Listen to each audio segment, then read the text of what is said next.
नमस्कार दोस्तों। आज अपन प्रॉफिट और लॉस का नेक्स्ट पॉइंट लेते हैं। अब तक आपको पता है मैं आपको 5 एपिसोड लाभ और हानि के पढ़ा चुका हूं दोस्तों। आज अपन नेक्स्ट एपिसोड के साथ क्लास शुरू कर रहे हैं जो आपका नंबर 6 पढ़ेंगे आज। अब दोस्तों अपन ने किस किस पर बात कर चुके हैं, प्रॉफिट और लॉस हमारा टॉपिक चल रहा है। तो सबसे पहले मैंने कुछ सामान्य जानकारियां आपको दी थी कि वो बातें बहुत ज़रूरी हैं सर। पहली बात तो अपन ने की थी बेटा कि एक बात आपको विशेषता ध्यान रखना है इस प्रकार के टॉपिकों में कि लाभ और हानि सबसे पहले निकाली किस पर जाती है। तो आपको पता है मैंने कहा था लाभ और हानि निकालने के लिए सबसे पहले आपको किसका नॉलेज होना चाहिए, क्रय मूल्य आपके पास होना चाहिए। यदि आपके पास क्रय मूल्य नहीं है तो आप क्या नहीं बता पाओगे, ना तो लाभ बता पाओगे ना आप हानि बता पाओगे। जैसे मैं उदाहरण आपके सामने लिया था, मान लीजिए मैंने आपको कहा ये एक पेन है, ये बेटा मैंने 60 रुपये में बेचा है, ठीक है। अब मैं आपसे पूछूं कि बताइए मुझे कितना लाभ और कितनी हानि हुई, तो आप बता नहीं पाओगे। आप इसके विपरीत आप मेरे से प्रश्न करोगे कि सर बताइए आप ये मार्कर कितने में लाए थे पहले। अब मैं कहूँगा बेटा ये मार्कर मैं 50 रुपये में लाया था और ये मार्कर अब कितने बिक रहा है, 60 में। तो आप बिल्कुल आराम से बता दोगे कि सर आपको कितने रुपये का लाभ हुआ है, 10 रुपये का लाभ हुआ है। इस कारण तो लाभ और हानि हमेशा हमेशा किस पर निकाली जाती है, क्रय मूल्य पर निकाली जाती है। ये बात आपको विशेषता ध्यान रखना है। अब दोस्तों इसके बाद अपन ने आगे बात करें, इसके बाद मैंने कहा था आपको कि छूट हमेशा किस पर दी जाती है, अंकित मूल्य पर दी जाती है। जैसे ये मार्कर मैं 50 रुपये का लाऊंगा और इस मार्कर को मैं 80 रुपये का मार्केट में बताऊंगा कि ये मार्कर कितने का है, 80 का प्राइस इस पर रखूंगा। अब मैं कोई ग्राहक मेरे पास आएगा तो मैं हो सकता है उसके 10 रुपये छोड़ दूंगा या हो सकता है मैं 20 रुपये उसके छोड़ दूंगा। अब मुझे बताओ 80 रुपये में 20 रुपये छोड़ दूंगा तो ये मार्कर कितने बिक जाएगा, 60 में बिक जाएगा। लाया कितने में था, 10 में, और बेच कितने में दिया गया है, 60 में। जिस प्रकार आप मार्केट में जाते हो 5 वस्तुओं के साथ 2 वस्तु फ्री है, इस प्रकार का जो काम किया जाता है वो क्या है, छूट ही है। हमेशा ध्यान रखना है आपको। और बेटा एक बात पक्का पक्का 2 बातें श्योरिटी के साथ आपको याद रखना है। छूट हमेशा हमेशा किस पर दी जाती है, अंकित मूल्य पर दी जाती है, तथा लाभ और हानि हमेशा किस पर चेक की जाती है, क्रय मूल्य पर चेक की जाती है।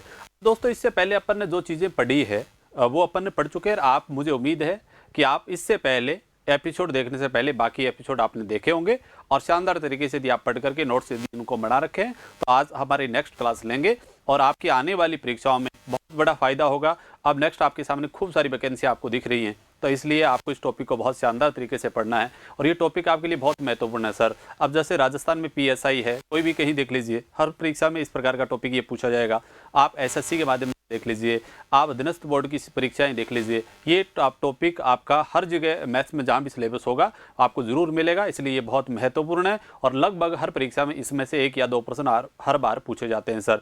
आज इस टॉपिक को अपन यहीं से आगे बढ़ाते हैं और शुरू करते हैं काम सर।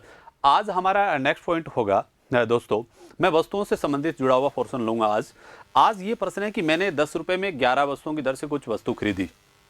मैंने किस हिसाब से खरीद के लाया, 10 रुपये के हिसाब से 11 वस्तु खरीद के लाया हूं सर। और मैंने बेचना किसके हिसाब से किया, 11 रुपये में 10 की दर से मैंने क्या कर दिया है, बेचना शुरू कर दिया है। अब मेरे से बताना है कि सर लाभ प्रतिशत क्या होगा या हानि प्रतिशत क्या होगा, जो भी आपको है बताना है सर। पर इस प्रश्न में बाकायदा लिखा हुआ है कि मेरा लाभ प्रतिशत क्या होगा, आपको प्रॉफिट होना है, प्रॉफिट होगा कितने का वो आपको बताना है। अब बेटा एक बात ध्यान रखना है, अब इस प्रश्न को हम अटेम्प्ट कैसे करें। अब देख तो इस प्रश्न को कुछ विद्यार्थी तो इस प्रकार भी अटेम्प्ट कर लेते हैं कि एक व्यक्ति क्या करता है, मैं इस चीज़ को देखो, ये बात आपके सामने ले रहा हूं बेटा, आप इस प्रकार भी अटेम्प्ट करते आए हो इस प्रश्न को। कैसे, आप कुछ बच्चे ऐसे करते आए हैं कि 10 रुपए में एक व्यक्ति 11 वस्तु खरीदता है और 11 रुपए में कितनी बेच देता है, 11 रुपए में वो बेच देता है। यहां से सर हमारे पास कितनी बेच रहा है, 11 रुपए में वो 10 मार्केट में क्या कर देता है, बेच देता है। ठीक है, अब आपको बताना है कि लाभ प्रतिशत क्या होगा। तो बच्चे ऐसे प्रकार करने का प्रयास करते हैं, ज्यादातर ऐसे करते हैं। ये आपके पास आता है बेटा, अब 10 का 10 से गुणा करेंगे तो वो कितना आ जाएगा, 100, और 11 का 11 से गुणा करें तो कितना हो जाता है, 121। अब विद्यार्थी को एक बात बता दी जाती है कि बेटा ये तो है क्रय मूल्य सीपी आपका और ये आपका एसपी है। इसका अर्थ आप 100 रुपए में खरीद के लाए और आप 121 रुपए में क्या कर रहे हो, बेच रहे हो। अब विद्यार्थी बड़ा खुश हो जाएगा कि 100 वाली चीज 121 में बिकी है तो लाभ कितना आ गया, 21%। इसका अर्थ इस प्रश्न का जवाब क्या आ गया, 21% आ गया बेटा। पर एक बात आप विशेषतः ध्यान रखना, इस प्रकार से काम आपका नहीं चलेगा। मान लीजिए प्रश्न मैं आपके सामने ये पुट करता कि एक व्यक्ति 10 रुपए में 11 वस्तु खरीदता है और 11 रुपए में 10 वस्तु बेचता है। इस प्रकार पूरे सौदे में उस बंदे को 42 रुपए का लाभ होता है। तो बताइए उसने कितनी वस्तुएं खरीदी थी और कितनी वस्तु मार्केट में बेची थी। तो फिर आप पक्का है ये प्रश्न आप गलत कर दोगे इस तरीके से यदि आप काम करोगे। इसलिए बेटर है अपन इस तरीके का अप्लाई करेंगे जिससे सारे के सारे प्रश्न एक साथ हो जाएं। तो प्लीज आप इस तरीके का तरीका अपना करने का जरूरत नहीं है। हाँ, मान लीजिए सीधा और सिंपल प्रश्न यदि आपसे परीक्षा में पूछे तो आप इस तरीके से कर सकते हो, पर सारे प्रश्न इस तरीके से अप्लाई नहीं होंगे। जहां आपको यदि अच्छा लगे, कोई बिल्कुल समय बचाना हो तो आप अप्लाई कर सकते हो। अब आपको पता है 10 रुपए में कितनी, 10 से 11 और 11 से 10, ऐसा प्रश्न में लिखा हुआ है। मैंने 10 का 10 से गुणा किया तो कितना आया 100, और 11 का 11 से गुणा किया 121। अब 100 वाली चीज कितने बिक रही है 121 में, तो फायदा कितने का है 21 का। और आपको मैंने कहा था जब बेस 100 हो तो प्रतिशत निकालने की आवश्यकता है नहीं। 100 वाली चीज कितने बिक रही है 121 में, तो लाभ कितना आ गया बेटा 21%, यही जवाब है। अब आपको यदि सिंपल प्रश्न और इस टाइप का हो तो करना है आपको इस तरीके से, पर ज्यादातर आप एक ही तरीका यदि हम अप्लाई करेंगे तो वो चीजें बहुत समय तक हमारी याद भी रहेगी और एक परमानेंटली इन चीजों को अपन तैयार कर सकते हैं सर। ठीक है, तो प्लीज मैं आपको एक ही सुझाव दूंगा। हाँ, आपको समय बचाना है तो आप यूज कर सकते हो यदि सिंपल प्रश्न परीक्षा में हो, पर ज्यादातर कम संभावना है कि इस प्रकार का सीधा प्रश्न आपसे पूछा जाए। आजकल एग्जामिनर इसके साथ कुछ नई चीजें पूछता है और वो किस प्रकार पूछेगा मैं प्रश्नों के साथ माध्यम से आपको करवाने का प्रयास करूंगा। ये बात आपको विशेषतः ध्यान रखना है बेटा। अब शुरू करता हूं सर काम में आगे। अब देखो मैं इस चीज को यहां से मिटा रहा हूं एक बार, मैं इसके साथ दूसरा प्रश्न लूंगा यहां से सर, वो मेरे पास ये आ जाएगा। मैं इन सबको तो मिटा रहा हूं यहां से। देखिए बेटा, अब अपने को इस तरीके से काम करना है यहां से कि जो चीज आपके सामने आ जाए भाई हम एक साथ करें, एक तरीका लगाएं जिससे सारे प्रश्न आ जाए। अब बेटा एक बात बताओ, मेरे पास पहले मैं लिख रहा हूं संख्या, भाई मैंने संख्या कितनी खरीदी, और बाद में लिख रहा हूं सर रुपए। ये बात आपको ध्यान में रखना है। ठीक है, पहले मैं मार्केट में गया और मेरे को वस्तु किस हिसाब से मिली बेटा, 10 रुपए में कितनी खरीदी 11। इसका अर्थ तो संख्या तो मैं मार्केट से कितने लेके आया हूं 11, और रुपए कितने दे करके आया हूं 10। इसका अर्थ प्रति 11 वस्तुओं के पीछे मैं कितने रुपए दे रहा हूं 10। यदि मैं 22 खरीदूंगा तो मैं 20 रुपए दूंगा, और यदि मैं 33 खरीदूंगा तो मैं कितने रुपए दूंगा उसको 30 रुपए दूंगा। इस टाइप की बात कर रहा है। फिर मैंने बेचना किस हिसाब से शुरू किया इस चीज को, बेटा मैंने बेचना शुरू किया है, वो सेल किया है, वो किस हिसाब से किया है प्रश्न में बाकायदा लिख रखा है कि 11 रुपए में कितनी बेची है 10, संख्या में दे रहा हूं 10 और रुपए कितने ले रहा हूं 11। सही बात है, इस हिसाब से मैंने बेचना शुरू किया है।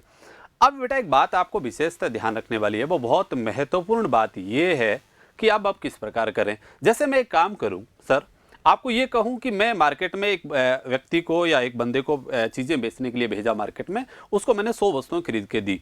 अब मेरे का क्या हुआ, थोड़ा लालच जागा और थोड़े समय बाद मैंने उसको कॉल किया और मैंने कहा बेटा क्या चल रहा है सौदे में। उसने कहा कि सर 20 रुपए का लाभ हो गया है और बहुत सी चीज अभी मेरे पास बची हुई है। क्या उसकी बात पर मुझे विश्वास कर लेना चाहिए? मुझे उस बात पर विश्वास नहीं करना चाहिए सर, क्योंकि लाभ और हानि का पता तब चलता है जितना माल आपने खरीदा है उतना माल यदि आपने मार्केट में बेच दिया। मान लो मैं 100 पेन खरीदूं और 100 पेन मार्केट में बेचूंगा तो ही लाभ और हानि का पता चलेगा, वरना लाभ और हानि का पता नहीं चलेगा। क्या पता बचे हुई चीजें हानि पर बिक जाए तो हमारा लाभ पहले था वो कम हो जाए, हो सकता है ज्यादा नुकसान हो जाए तो पूरे सौदे में भी नुकसान हो जाए। इस टाइप की बात आपको याद रखना है। तो आपको पता चल गया कि लाभ और हानि का पता कब चलता है कि जितना माल हमने खरीदा है उतना माल हम क्या कर दें मार्केट में बेच देंगे, तो हमें पता चल जाएगा कि कितना लाभ और कितनी हानि है। अब बेटा यहां बात करें, आपने संख्या कितनी खरीदी है 11 और आपने बेची कितनी है 10। खरीदी कितनी है 11 और बेची कितनी है 10। अब मुझे एक बात बताओ कि आप किससे गुणा करेंगे दोनों संख्या इक्वल हो जाए। अब मैं आप इसको तो कर दूं 10 से और इसको मैं गुणा कर देता हूं 11 से। अब देखो 11 गुणा 10 करूं तो 110 और 10 गुणा 11 करूंगा तो भी क्या है 110। इसका तो 110 ही खरीदी और 110 ही मैंने क्या किया सेल किया। अब मुझे बात बताओ, संख्या 10 गुणा खरीदूंगा तो पैसे भी कितने गुणा देने पड़ेंगे भैया? 10 गुणा देना पड़ेगा। और बेटा यदि संख्या आप 11 गुणा बेच रुपए, आप संख्या 11 गुणा बेच रहे हो तो आपके पास पैसा भी कितना गुणा आएगा 11 गुणा आएगा। अब मुझे बात बताओ, 110 संख्या है वो मेरे पास कितने रुपए की आई है 100 रुपए की आई। कितने रुपए की आ गई 100 रुपए के हिसाब से। अब बेटा 110 हमने बेची कितने की है 121 की दोस्तों अपन ने बेच दी है। सही बात है। अब मुझे एक बात बताओ, आप खरीद के कितने रुपए में लाए हो 100 में और आपने बेची कितने में 121 में। और यहां वाकायदा आपको पता चल रहा है साफ साफ कि कॉस्ट प्राइस है वो कितना है, सीपी है, और सीपी है वो कितना रुपए है, 100 रुपए। एसपी है वो कितना है बेटा, 121 रुपए। इसका अर्थ ये हो गया कि 100 वाली चीज आपकी कितने बिकी है, 121 में बिकी है। अब मुझे बात बताइए सर, हमें पूछे लाभ प्रतिशत, बताओ लाभ कितने का है, 21 का। तो बेटा लाभ प्रतिशत आएगा वो ये आएगा, आपको पता है लाभ प्रतिशत आप निकालते कैसे हो, लाभ है तो ऊपर लिखोगे लाभ, लाभ कितने का है 21 का, गुणा बटा में क्या लगा दोगे 100, और गुणा में क्या लगाओगे 100, क्योंकि लाभ हानि निकाली किस पर जाती है, क्रय मूल्य पर। इसका अर्थ हुआ आपका कितना परसेंट लाभ आ गया, 21% इस सौदे में क्या है, लाभ है। जवाब आपके पास आ रहा है सर।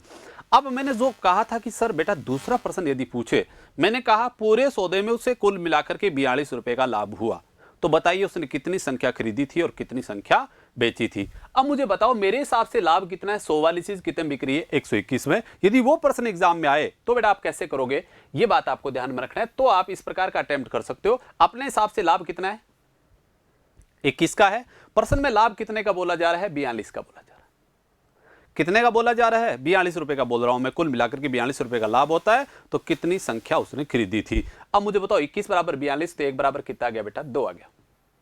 इसका अर्थ हुआ आपने जो भी एक संख्या मान रखी है वो ओरिजिनल कितने रुपए के बराबर है, 2 रुपए के बराबर। अब बेटा फाइनली सब चीजें बता सकते हो आप। मैं पूछूं संख्या कितनी खरीदी थी, एससीपी संख्या पूछे तो बेटा 11 गुणा 10 कितनी खरीदी अपन ने, 110, और गुणा किससे कर देंगे 2 से। इसका अर्थ हुआ हमने कितनी संख्या खरीदी थी बेटा, संख्या थी वो कितनी थी 220। कितनी खरीदी थी 220, सही बात है। अब 220 खरीदी थी सर हमने। अब आपसे पूछे सर बेची कितनी थी, बताओ जितनी खरीदी है उतनी हमने क्या की है, बेची है, क्योंकि हमने खरीदी भी कितनी है 110 और बेची भी कितनी है 110। इसका अर्थ तो हमने 220 खरीदी है और 220 ही हमने क्या की है, बेची है। मान लीजिए प्रश्न आपसे यह पूछा जाए कि सर ये संख्या टोटल कितने रुपए में खरीदी गई थी, तो बेटा हमारे हिसाब से कितने रुपए में खरीदी जा रही है 100 में, और आपका 1 रुपए है वो किसके बराबर है, 2 के बराबर है। तो 100 का गुणा किससे कर देंगे 2 से। इसका अर्थ वो चीज कितने में खरीदी गई थी, 200 रुपए में खरीदी गई थी। आपसे मान लो ये पूछा जाए सर कि ये कितने रुपए में बेची गई थी, तो आप बताओ कितने रुपए में बेची जा रही है 121 में, और आपका 1 रुपए कितने रुपए के बराबर है, 2 रुपए के बराबर है। 121 का 2 से गुणा कर दीजिए, इसका अर्थ ये चीज कितने में बिकी है, 242 में बेची गई है। बेटा इस तरीके से आपको काम करना है। अब मुझे पता है ये प्रश्न आपको गलत होने की संभावना नहीं है, सारे प्रश्नों का जवाब आ सकता है यदि ईमानदारी से आप काम करोगे तो। दोबारा देख लीजिए बेटा किस प्रकार किया मैंने इस प्रश्न को। इस प्रश्न में वाकायदा लिख रखा है कि 10 रुपए में एक व्यक्ति क्या करता है, 11 वस्तु खरीदता है, और 11 रुपए के हिसाब से 10 वस्तु क्या करता है, मार्केट में बेचता है। आपको यह बताना है कि लाभ प्रतिशत क्या होगा यहां से। अब बेटा यहां से बात करें, यह व्यक्ति क्या करता है 10 रुपए में संख्या कितनी लेके आता है 11, और बेटा कितने रुपए की लेके आता है 10 की लेके आता है, यह आपको पता है यहां से, ठीक है। अब इसके बंदे ने क्या किया, बेचना किस हिसाब से किया, संख्या तो देनी शुरू की 10 और रुपए कितने लेने शुरू किए 11, सही बात है।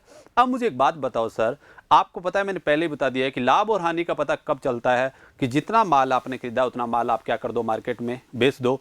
आप मुझे बताओ संख्या कितनी खरीदी है 11 और आपने बेची कितनी है 10, मैं किससे गुणा करूंगा दोनों बराबर हो जाए, तो बेटा इसको तो मैं 10 से गुणा कर दूंगा और इसको 11 से गुणा कर दूंगा। अब बताओ 10 गुणा 11 भी 110 और 10 गुणा 11 भी कितना हो रहा है 110 हो रहा है। अब बताइए संख्या आपने 10 गुणा खरीदी है तो रुपए भी 10 गुणा देने पड़ेंगे, और संख्या 11 गुणा बेची है तो पैसा भी क्या होगा 11 गुना आपके पास आएगा। तो बताओ 10 को 10 से किया, इसका तो हमने कितने रुपए में खरीदी थी 100 में, और 11 का 11 से किया, इसका तो हमने बेची कितने में 121 में। आप बताओ 100 रुपए की ला करके 121 में बेच रहे हो, तो आपका उत्तर क्या आ गया है 21% लाभ। इस प्रश्न का जवाब तो हो गया 21% लाभ। अब मान लीजिए इस प्रश्न के साथ दूसरी बात पूछे क्या कि सर ये बताइए कि इस सौदे में कुल मिलाकर के 42 रुपए का लाभ हुआ, तो कितनी संख्या खरीदी और कितनी संख्या इसने बेची है। या प्रश्न पूछ सकता है सर उसने कुल कितने रुपए में खरीद के लाया या उसने कुल कितने रुपए में बेचा। इसका अर्थ ये भी प्रश्न आपसे पूछे जा सकते हैं 4, यदि एक नई वैल्यू उसके साथ दे देगा तो इस प्रश्न से वो भी जवाब बताया जा सकता है। अब बेटा हमारे हिसाब से लाभ देखा जाए तो कितने का है 21 का है। एक बात आप सोच रहे होंगे सर हो सकता है आप ये सोच रहे हो कि सर है तुलना वो प्रतिशत लाभ से कर रहे हैं। नहीं बेटा, अब यहां सहयोग बैठ रहा है कि रुपए में भी लाभ 21 का है और प्रतिशत लाभ भी क्या आ रहा है 21% आ रहा है, क्योंकि बेस 100 है, इक्वल आ रहा है। ये नहीं कर रहा हूं मैं, यहां से देख रहा हूं, देखो 100 वाली चीज कितने बिक्री 121 में, तो लाभ कितने का 21 का, ये तुलना कर रहा हूं। 21 बराबर % में लाभ कितना है 42 का, तो 1 बराबर कितना है 2। अब मैं आपसे पूछूं संख्या बताओ, तो हमने संख्या 110 खरीदी और 110 ही हमने क्या की है, बेची है, तो 110 का गुणा किससे कर देंगे, 2 से। इसका अर्थ हम कितने रुपए में लाए थे, 220 संख्या हम खरीद के लाए थे और 220 ही हमने मार्केट में क्या की है, सेल की है, बेची है। इसी प्रकार सर पूछो कि ये संख्या है कितने रुपए में टोटल खरीदी गई थी। अब मुझे बताओ हमारे हिसाब से कितने रुपए में खरीदी जा रही है, 100 में, और आपका 1 रुपए कितने रुपए के बराबर है, 2 के बराबर है। इसका अर्थ 100 गुणा 2, इसका अर्थ हमने टोटल कितने रुपए में खरीदा था, 200 रुपए में इस चीज को खरीद के लाए थे। आपसे प्रश्न पूछे सर आपने टोटल बेची कितने में, तो 121 का गुणा किससे कर देंगे, 2 से। इसका अर्थ हमने कितने बेची है, 242 में बेची है। आने वाली परीक्षाओं में इस प्रकार का प्रश्न पूछा जा सकता है, यह आपको ध्यान में रखना है सर, ठीक है। क्योंकि हमारी एक ही हैबिट बनी हुई है, हम इसी प्रकार उल्टा लिखते हैं और मन मर्जी से मानते हैं कि ये क्रय मूल्य है और ये क्या है, विक्रय मूल्य। तो बेटा इस प्रकार की काम आपको नहीं करना है। आप केवल मात्र एक बात याद रखोगे कि जो गलतियां हैं वो आप लोग कर रहे हैं वो आपको नहीं करनी है। आप बिल्कुल साफ सुथरे तरीके से चीजें पढ़नी है ताकि आगे आने वाली परीक्षाओं में कोई प्रकार की दिक्कत ना हो। ये बात आपको विशेषतः ध्यान रखना है आपको, ठीक है। अब सर इसी प्रश्न के साथ मुझे उम्मीद है कि ये प्रश्न आपको बहुत अच्छे से समझ में आया होगा। नेक्स्ट प्रश्न पर अपन बात करते हैं। अब देखो बेटा आगे लेते हैं। अब मेरे पास ये बात ध्यान रखना है, नेक्स्ट प्रश्न की बात करेंगे अपन यहां से। वो देखिए सर क्या है। अब प्रश्न दे रखा है कि 25 रुपए में 10 संतरों की दर से संतरे खरीदे गए और 25 रुपए में 9 की दर से क्या किए गए, बेच दिए गए, तो प्रतिशत लाभ क्या होगा। अब मुझे एक बात बताओ, आप 25 रुपए के हिसाब से कितनी संख्या खरीद के लाए हो, 10 के हिसाब से खरीद के लाए हो, और आपने किया क्या, मार्केट में 25 रुपए में 9 की दर से क्या करना शुरू कर दिया है, बेचना शुरू कर दिया है। तो बताइए सर लाभ प्रतिशत क्या होगा। अब मुझे बताओ संख्या कितनी खरीद के लाए हो बेटा, पहले मैं यहां से संख्या लिखूं, संख्या तो और खरीद के लाया और 1 रुपए।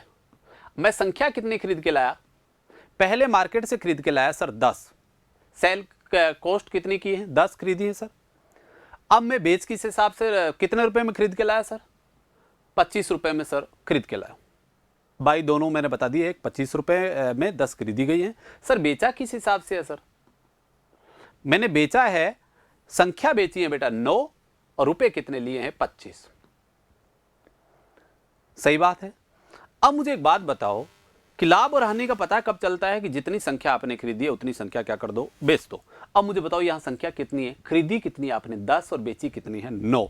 अब बेटा बताइए किससे गुणा करूं कि दोनों संख्या इक्वल आ जाए। एक बात आप याद रखना है यहां से, जब दो रेगुलर संख्या हो, देखो 10 और 11 क्या है, 10 और 9 क्या है, रेगुलर है, इसलिए इनको उल्टा गुणा कर दिया करो, ये इक्वल हो जाएंगे अपने आप ही।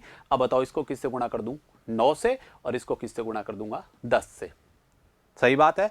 अब बेटा यहां बताइए संख्या 9 गुणा खरीद रहे हो तो पैसे भी 9 गुणा देने पड़ेंगे, और यहां संख्या 10 गुणा खरीद रहे हो तो पैसे भी कितना गुणा देना पड़ेंगे, बेच रहे हो तो 10 गुणा पैसे आपके पास ज्यादा आएंगे सर, ठीक बात है। अब मुझे बात बताओ आप कितने रुपए में लाए थे सर, 225 में, और आप बेच कितने में रहे हो, 250 रुपए में आप मार्केट में बेच रहे हो। लाए कितने में हो, 225 में, और आप बेच कितने में रहे हो, 250 में मार्केट में बेच रहे हो। अब मुझे बताओ 225 में खरीद करके 250 में बेच रहे हो तो फायदा कितना, इसका अर्थ लाभ होगा, और लाभ प्रतिशत आएगा वो क्या आएगा बेटा बोलो, हमारे पास होगा लाभ कितने का है बोलो, 25 का, किस पर है, 225 गुणा में क्या कर देंगे 100। अब 25 से काटा कितना आया, 9 आया। अब 100 में 9 का भाग देंगे तो आंसर हो जाएगा 11 से ही 1/9%। आंसर क्या हो जाएगा, 11 से ही 1/9%। इसका अर्थ कौन सा उत्तर सही है, सी ऑप्शन आपका बिल्कुल सही है। इस तरीके से आपको काम करना है सर, ठीक है। अब मैं नेक्स्ट प्रश्न लेता हूं इसी प्रकार का एक और। आगे लिखा हुआ है कि 5 रुपए में 6 की वस्तुओं की दर से कुछ वस्तुएं खरीदी गई और 6 रुपए में 5 की दर से क्या कर दी गई, बेच दी गई, तो लाभ प्रतिशत क्या होगा। और वही काम करना है सर, संख्या बोलो, हमारे पास संख्या आ जाएगी सर, नंबर्स लिख लेंगे और बाद में आपका रुपए लिख लेंगे, भैया कितना पैसा दिया है। आप मुझे बताओ कितनी संख्या खरीदी है सर आपने, आपको पता है 6 वस्तुओं की दर से 5 रुपए में 6, संख्या कितनी खरीदी है 6, और रुपए कितने दिए हैं 5। बेचा किस हिसाब से सर, अपन ने बेचा है सर किस हिसाब से, 6 रुपए में 5 की दर से क्या किया है, बेचा है। संख्या दी है सर हमने 5, रुपए कितने लिए हैं सर 6। सही बात है। आप बताओ हमने 5 रुपए के 6 के हिसाब से खरीदी है और 6 रुपए के हिसाब से हमने बेची कितनी है 5। वही प्रश्न आपके दोबारा बन गया है, रेगुलर आ गई है संख्या। अब बताइए इसको किससे गुणा कर देंगे 5 से, और इसको किससे गुणा कर देंगे 6 से। बेटा बोलिए कितना आया 5 और कितना आया 6, तो ये हो जाएगा 25 और ये कितना हो जाएगा 36। अब मुझे बताओ 25 वाली चीज कितने बिक गई है, 36 में बिक गई है। अब मुझे बताओ लाभ प्रतिशत क्या होगा सर, लाभ प्रतिशत होगा वो हमारे पास आएगा, लाभ प्रतिशत होगा, लाभ कितने का है 11 का है, किस पर है 25 पे है, गुणा में क्या कर देंगे 100, काटा कितना आया 4 और 11 चौका कितना हो गया 44। इसका अर्थ ये हुआ प्रॉफिट है वो कितना परसेंट हो जाएगा 44%। इस तरीके से आपको जवाब देना है, ये उत्तर आपके पास वापस आ जाएगा सर। ठीक है, इस तरीके से काम करना है। अब नेक्स्ट प्रश्न की अपन बात करें। अगला दे रखा है, एक व्यक्ति 4 रुपए में 6 पेंसिल की दर से कुछ पेंसिलें खरीदता है। 4 रुपए में किसकी दर से खरीदता है? 6 पेंसिलों की दर से पेंसिल खरीदता है और 6 रुपए में 4 की दर से क्या कर देता है? बेच देता है। अब बताइए पूरे सौदे में कितने प्रतिशत का लाभ रहा? अब बेटा वही प्रश्न आपके पास वापस आ रहा है, मुझे बताओ संख्या दे रखी है और आपके पास क्या दे रखा है? रुपए।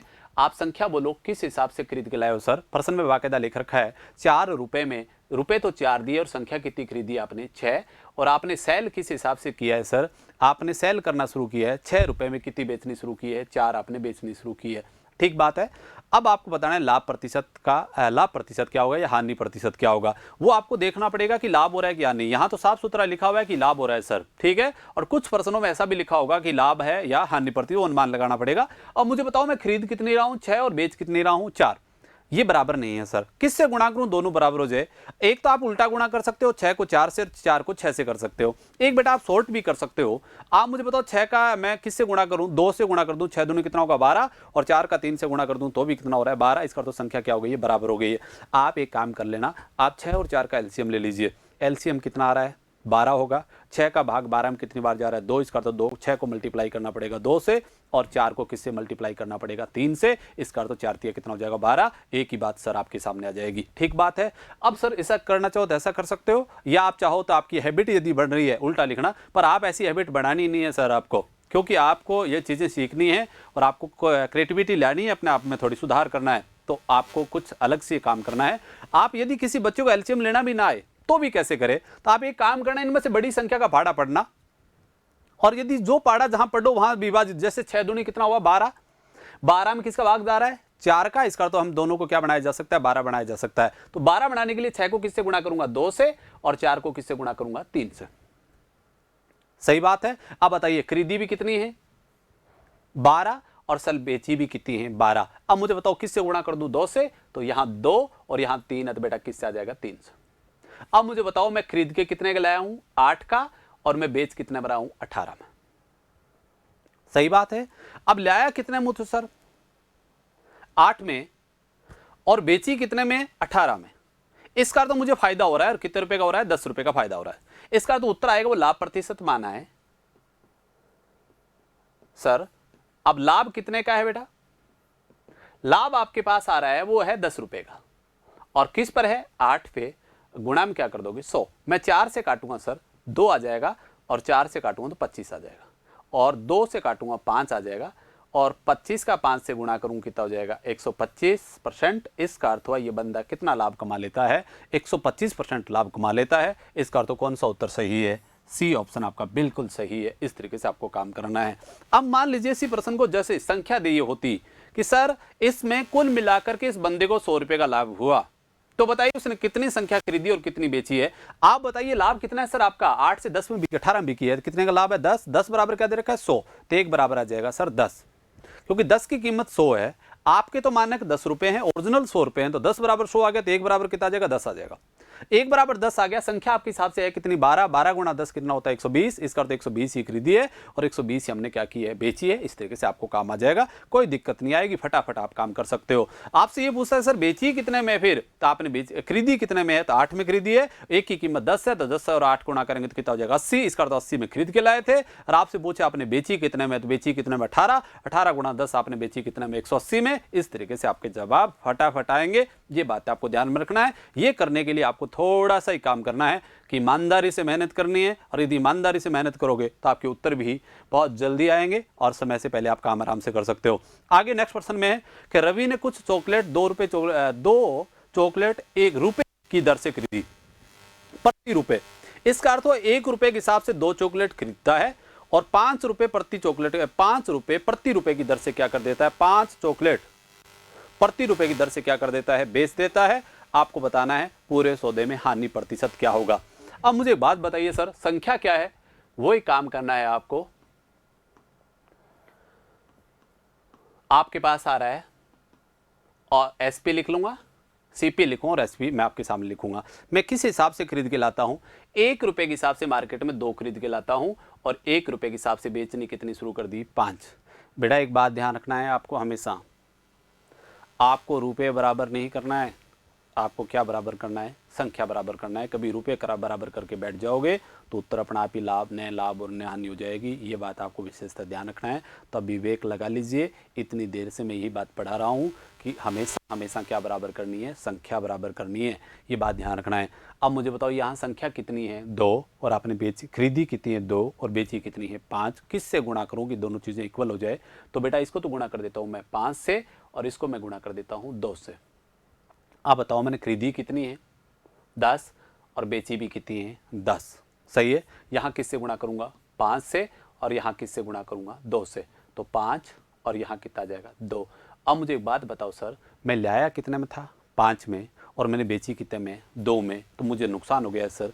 5 वाली चीज़ 2 में बिकेगी तो नुकसान कितने का है? 3 का नुकसान है। इसका अर्थ हमारा उत्तर आएगा वो किस में आना है? हानि प्रतिशत में आना है सर। अब हानि प्रतिशत क्या होगा? हानि प्रतिशत बराबर हुआ, हानि कितने की है? 3 की। किस पर है? 5 पे। गुणा में क्या है? 100। 5 से काटा 20, और 20 दिया कितना होता है? 60। इसका अर्थ हुआ आपको सौदे में कितना % हानि हो जाएगी? 60% आपकी हानि हो जाएगी। इसका अर्थ आपका उत्तर आ जाएगा 60%। यही जवाब है, यही आपका उत्तर हो जाएगा। इस तरीके से आपको अप्लाई करना है, कर दोगे, कोई दिक्कत नहीं है। अब मैं नेक्स्ट प्रश्न लेता हूँ सर, आगे बढ़ाता हूँ। आगे सर इसी प्रकार का एक उदाहरण और है। एक फल विक्रेता 1 रुपये में 5 केले खरीदता है और 1 रुपये में 4 की दर से क्या कर देता है? बेच देता है। तो बताइए लाभ अथवा हानि प्रतिशत क्या होगी? अब की बार आपको बताना है कि लाभ हो रहा है कि हानि हो रही है सर। ठीक है, इस तरीके की बातें बहुत पूछी जाएंगी पेपर में कि लाभ है कि हानि है सर। ठीक है, तो आप कैसे करोगे सर? वही काम करना है बेटा। संख्या आपके पास वापस आ जाएगी। कितनी संख्या है सर और रुपए कितने हैं? अब सीपी में मेरे पास ले रहा हूं, कितनी सीपी है सर? संख्या तो खरीद रहा हूं 5, कितने रुपए की? 1, और एसपी क्या कर रहा हूं सर? 1 रुपए की 4। अब मुझे पता है इसको 4 से गुणा करेंगे और इसको 5 से। बोलो किससे गुणा हो जाएगा? 4 से, और किससे गुणा हो जाएगा? 5 से। अब मुझे बताओ खरीद के कितने में लाए थे? 4 में, और आपने बेची कितने में है? 5 में। अब मुझे बताओ 4 में खरीदी है और बेची कितने में? 5 में। तो लाभ कितने का है? 1 का। अब 1 का लाभ है और किस पर है? 4 पे। गुणा में क्या कर दोगे? 100, और 4 से काटा 25। इसका अर्थ हुआ इसका उत्तर आएगा वो क्या आएगा? लाभ प्रतिशत में आना है। ठीक है, अब लाभ प्रतिशत आएगा सर। अब मुझे बताओ लाभ है वो कितना आया है? 25% लाभ आया है। इसका अर्थ हुआ इसमें से आएगा 25% का वो गेन करेगा, लाभ करेगा। आंसर आ जाएगा 25% का लाभ। यही उत्तर है, यही आपका जवाब है सर। कर दोगे? अब नेक्स्ट प्रश्न और लेते हैं अपन। इसमें अगला प्रश्न दे रखा है। एक फल विक्रेता 2 रुपये में 3 की सेव की दर से खरीदता है और 3 रुपये में 5 की दर से क्या कर देता है? बेच देता है। तो लाभ अथवा हानि प्रतिशत क्या होगा? सेम ही प्रश्न आया है सर। इस प्रश्न को भी बेटा लें अपन। आप ध्यान रखना है, इन ज्यादा प्रश्नों की यदि प्रैक्टिस करोगे तो आपको फिर बहुत ईजी लगेंगी चीजें। आप ये थोड़ा सा ध्यान रखना है, इसलिए मैंने संख्या क्या ली है, ज्यादा प्रश्न एक जैसे डालें ताकि आपको प्रैक्टिस करने में बिल्कुल भी दिक्कत नहीं आए और आप बहुत सी कोई किताबें पढ़ने की जरूरत नहीं पड़ेगी फिर आपको। अब सर यहाँ सीपी है, किस हिसाब से खरीदी आपने? 3 रुपये, 2 रुपये, 3 संख्या खरीदी और कितने रुपए की? 2। और आपने एसपी कितने की है सर? प्रश्न में देख लीजिए, एसपी की है 3 रुपये में कितनी? 5। अब 3 रुपये में आपने कितनी बेची है? 5। किससे गुणा कर दूं इसको? 5 से, और इसको किससे गुणा कर दूंगा? 3 से। बोलिए 5 और बोलिए 3। अब मुझे बताओ 10 में खरीदी है और बेची कितने में? 9। नुकसान कितने हो गया सर? 1 का। इसका अर्थ इसका उत्तर आएगा वो क्या आएगा? हानि प्रतिशत में आना है, और हानि होनी है सर। हानि है कितने की सर? आपका आएगा वो क्या आएगा? हानि प्रतिशत। अब सर हानि प्रतिशत की बात करें तो हानि है कितने की? 1 की। किस पर है? 10 पे। और गुणा भी क्या लगाएंगे? 100। क्योंकि हानि, लाभ और हानि निकाली किस पे जाती है? हमेशा क्रय मूल्य, और क्रय मूल्य है कितना? 10। इसका अर्थ ये हुआ 1 रुपए की हानि और कितने रुपए पर है? 10 पे। गुणा में क्या लगा दिया? 100। तो आंसर आ जाएगा 10% की क्या है? पूरे सौदे में हानि है। जवाब आ जाएगा 10% हानि। इसलिए कौन सा ऑप्शन सही है? ए ऑप्शन आपका बिल्कुल सही है। इस तरीके से आपको काम करना है सर। अब नेक्स्ट प्रश्न की बात करूं। एक फल विक्रेता 5 रुपये में 4 की दर से खरीदता है। इसी प्रकार का एक प्रश्न और फुट किया हुआ है मेरा। अब इस प्रश्न पर भी बात करूंगा। मेरे पास आ जाएगी संख्या, क्या आ जाएगी बेटा? यहां से मैं बात करूंगा 5 रुपये में 4 की दर से। इसका अर्थ हुआ रुपये तो संख्या दे के आया हूं 5, रुपये कितने लेके आया हूं? 5 रुपये में 4 संख्या खरीद के लाया हूं। बेचना किस हिसाब से शुरू किया सर? यहाँ प्रश्न में बाकायदा लिख रखा है 4 रुपये में 5 सेव क्या करता हूँ? बेचता हूँ। तो 5 तो रुपये में है 4 रुपये में और कितने सेव बेचता हूँ 5, गुणा कर दिया बेटा। यहाँ से मैं, ये आपको ध्यान रखना है, 5 है, किससे गुणा कर दूंगा इसको 5 से और इसको कर दूंगा 4 से। बोलो 5 और कितना आ गया 4, बोलिए 25 और बोलिए 16। इसका अर्थ हुआ 25 वाली चीज़ कितने में बिक रही है, 16 में बिक रही है। नुकसान कितने का है सर, यहाँ आपको पता चल गया, नुकसान है वो 9 का है और किस पर है 25 पे, और गुणा में क्या लगा देंगे 100। अब 4 से काटा है कितना आ गया 4 और 9 का गुणा कर देंगे कितना आ जाएगा 36। इसका अर्थ ये हुआ इस बंदे को हानि है वो कितना % है 36% है। इसका अर्थ हुआ उत्तर आ जाएगा वो 36% लॉस आएगा। जवाब आपका 36% लॉस होगा। इस तरीके से आपको फाइनली बात करनी है। अब सर मैं अगले प्रश्नों की बात करूं, आगे दे रखा है, एक व्यक्ति 5 रुपये में 3 अंडों की दर से कुछ अंडे खरीदता है और 12 रुपये में 5 अंडों की दर से अंडे बेच देता है। इस प्रकार उसे पूरे सौदे में 143 रुपये का लाभ हुआ, तो बताओ उसने कुल कितने अंडे खरीदे थे। अब बेटा वो प्रश्न आ गया है जो प्रश्न मैं आपसे बात कर रहा था। अब देखिए ये प्रश्न अब बहुत इजी लगेगा यदि हम ईमानदारी से वही तो काम करेंगे सबसे पहले। अब मुझे बताओ संख्या कितनी है सर यहां से, और रुपए कितने हैं। अब सर पहले हमने कॉस्ट किया है, खरीदा कितने में है, पहले वो देखिए कॉस्ट प्राइस क्या है। बेटा 5 रुपए में कितने अंडे खरीद के लाए थे 3। इसका अर्थ रुपए तो हम दे के आए हैं 5 और संख्या हम खरीद के लाए हैं 3। और किस हिसाब से बेचा है, आपने बेचना शुरू किया है वो किस हिसाब से बेचना शुरू किया है, 12 रुपए में 5 अंडे। 12 रुपए में कितने अंडे बेचने शुरू किए हैं 5। भाई आप मार्केट में 12 रुपए के हिसाब से कितने बेच रहे हो, 5 अंडे आप देना शुरू कर रहे हो। यदि कोई आदमी 24 रुपए में खरीदेगा तो 10 अंडे खरीदेगा और 36 में खरीदेगा तो कितने खरीदेगा 15। इस हिसाब से आपने बेचना शुरू किया है। अब पूरे बिजनेस में लाभ कितने का है 143 का। अब मुझे एक बात बताओ सर, लाभ और हानि का पता कब चलता है कि जब जितनी संख्या हमने खरीदी है उतनी संख्या हम क्या कर दें, बेच दें। अब यहां देखें सर, संख्या हमने खरीदी तो कितनी है 3 और हमने बेची कितनी है 5। इसका अर्थ यहां संख्या क्या नहीं है, बराबर नहीं है। तो हमारा उद्देश्य होगा सबसे पहले इनको बराबर करने का। अब बराबर करें कैसे सर, पहला टारगेट तो ये होना चाहिए ना। अब मैं इसको तो गुणा कर दूं 5 से और इसको गुणा कर दूं मैं 3 से। देखो 5 दिए 15 और 5 दिए 15। इसका अर्थ 15 संख्या हमने खरीदी और 15 ही हमने क्या की है, बेची है। और आपको पता है जितना माल हमने खरीदा है उतना माल यदि हम मार्केट में बेचेंगे तो हमें पता चलेगा कि लाभ कितना है और हानि कितनी है। अब मुझे बताओ इसको भी किससे गुणा कर दूंगा 5 से और इसको किससे गुणा कर दूंगा 3 से। बोलो कितना आ गया 25 और ये कितना आ गया बेटा, यहां से देखूंगा तो 36। सही है। इसका अर्थ हुआ इन संख्याओं को, इन अंडों को मैं 25 रुपए में खरीद के लाया था और 36 रुपए मैंने क्या किया है, बेचा है। यदि मेरे से पूछा जाता कि सर लाभ प्रतिशत बताओ, तो बेटा 25 वाली चीज कितने बिकी है 36 में। इसका अर्थ तो मेरा प्रॉफिट कितने का था 11 का, और किस पर था 25 पे, गुणा में क्या कर देता 100, काट देता 4। इसका अर्थ मेरा लाभ था वो कितना जाता 44% लाभ आ जाता इस पूरे बिजनेस में। पर ये आपसे पूछा गया नहीं है सर। प्रश्न में क्या दे रखा है, प्रश्न में दे रखी है संख्या 143, लाभ है वो कितने का 143 का। हमारे हिसाब से लाभ है वो कितने का है 11 का। कितने का लाभ है 11 का। अब मुझे बताओ हमारे 11 रुपए का लाभ है वो किसके बराबर है, हमारे पास दे रखा है 143। किसके बराबर है 143 के बराबर है सर। सही है। आपके हिसाब से लाभ 11 रुपए और प्रश्न कह रहा है सर 143 रुपए का लाभ है, तो मेरा 1 रुपए किसके बराबर होगा 143 में किसका भाग दे दूंगा 11 का। अब बोलो कितनी बार भाग जा रहा है, एक बार, बचेगा 3, 11 × 33। इसका अर्थ ये हुआ आपने जो भी 1 रुपए मान रखा है वो ओरिजिनल कितने रुपए के बराबर है 13 के बराबर। इसका अर्थ जो भी आपकी एक संख्या है चाहे रुपए है वो किसके बराबर है 13 के बराबर है। अब मैं पूछूं संख्या कितनी है, आप कितने रुपए में खरीद के लाए थे, संख्या कितनी खरीद के लाए थे, तो संख्या सर मेरे पास आ जाएगी वो यहां से आ जाएगी सर। मेरे हिसाब से संख्या कितनी है बेटा 15 है और 1 की इक्वल कितनी है 13। भाई 1 हमने किसके बराबर निकाला है 13 के बराबर। 13 5 कितना होगा 65, असला की 6 और 13 और 6 कितना हो जाएगा सर 19। इसका अर्थ ये हुआ हमने कितने अंडे खरीदे हैं 195 अंडे खरीदे हैं, 195 अंडे खरीदे हैं और 195 अंडे हमने क्या किए है, बेचा है, क्योंकि जितना हम खरीदेंगे उतना ही तो हम क्या करेंगे, बेचेंगे सर। ये बात आपको ध्यान में रखना है। अब सर आपसे पूछा जाए कि सर आपने इनको टोटल कितने रुपए में खरीदा, तो आपके हिसाब से टोटल आप कितने में खरीद रहे हो, 25 में। एक की कीमत क्या है, 13, 25 का गुणा कर देंगे 13 से, कितना हो जाएगा, 325। कितने रुपए में खरीद के लाए थे, 325 रुपए में खरीद के लाए थे। अब आपसे पूछे सर आपने बेचे कितने में थे, तो आपने बेचे कितने में अपने हिसाब से, 36 में, और 1 रुपए कितने रुपए बराबर है, 13, 13 छिका 78, असल आ जाएगी 7, और 39 और 7 कितना हो जाएगा, 46। इसका अर्थ सर आपने बेची कितने में है, 468 रुपए में इनको बेचा है। इस तरीके से आपको जवाब देना है। अब बेटा सारे के सारे प्रश्न इसके जवाब आ गए हैं। पहला प्रश्न देखो, आपसे पूछूं कि लाभ प्रतिशत क्या होगा, तो आपको पता है 25 वाली चीज कितने बिकेगी, 36 में, तो लाभ कितने का है, 11 का, किस पर है, 25 पे, गुणा में क्या लगा देंगे, 100, तो आंसर हो जाएगा 44% की लाभ। इसके बाद सर ये प्रश्न पूछा नहीं गया था आपसे, प्रश्न आपसे पूछा गया है कि लाभ दे रखा है और संख्या आपसे पूछी गई है, कितने अंडे इसने खरीदे थे।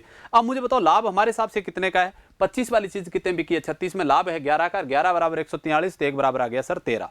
इसका अर्थ तो जो भी हमने एक संख्या मान रखी है ओरिजिनल कितने के बराबर है, 13 के बराबर है। अब मैं पूछूं बताओ कितनी संख्या खरीदी है और कितनी संख्या बेची है, ये बेटा दोनों इक्वल रहेंगी हमेशा हमेशा, क्योंकि जितना माल हमने खरीदा है उतना ही माल के हम क्या करेंगे, मार्केट में बेचेंगे। आप बताओ संख्या कितनी खरीदी हमने, 15, और एक संख्या किसके बराबर है, 13 के बराबर है। 15 गुणा 13 कितना होगा, गुणा करेंगे तो होगा 195। इस कार तो हमने कितनी संख्या खरीदी थी, 195 खरीदी, और 195 हमने क्या की है, बेची है। मान लो आपसे ये प्रश्न पूछा जाए सर कि उसने कुल कितने रुपए में खरीदे थे 195 अंडे, तो आपके हिसाब से कितने में खरीद रहा है, 25 में, और आपका 1 रुपए कितने रुपए के बराबर है, 13 के बराबर है, तो 25 का गुणा करेंगे 13 से, कितना हो जाएगा, 325। इसका अर्थ आपने कितने रुपए में खरीद के लाए थे, 325 रुपए में आप खरीद के लाए थे।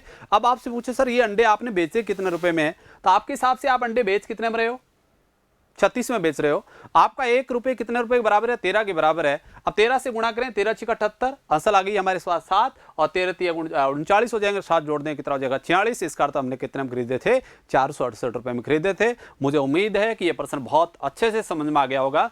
आप बेटा अपने हिसाब से कॉपी में इसकी लैंग्वेज लिख लेना, ताकि ये चीजें बाद में याद रहे। अब मुझे पता है इससे कुछ भी पूछ लीजिए, आपका प्रश्न गलत नहीं होगा परीक्षा में, आप 100% इस प्रश्न को क्या करके आओगे, सही करके आओगे। ये मुझे बहुत उम्मीद है आपसे, या आप प्रैक्टिस करना इस चीज की सर, ठीक है। इसी प्रकार का एक उदाहरण और लेता हूं मैं आपके सामने। एक व्यक्ति 25 रुपए में 16 की दर से कुछ अंडे खरीदता है और 12 रुपए में 5 की दर से क्या कर देता है, बेच देता है।